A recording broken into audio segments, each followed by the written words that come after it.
अस्सलाम वालेकुम। मूसा traders and aluminium wallpaper.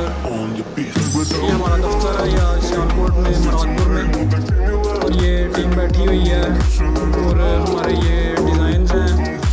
हम वॉलपेपर की हर क्वालिटी का काम करते हैं।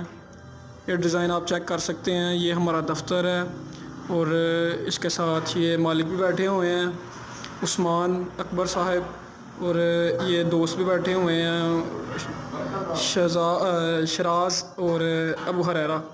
जैसा कि हम एल्युमिनियम का भी सारा काम करते हैं, एल्युमिनियम भी आप चेक कर सकते हैं। एल्युमिनियम की विंडो, कैबिन, शेफर्ड, हर चीज़ का काम करते हैं। जैसा कि आप हमारा दफ्तर देख ही सकते हैं, मूसा ट्रेडर्स एल्युमिनियम एंड वॉलपेपर।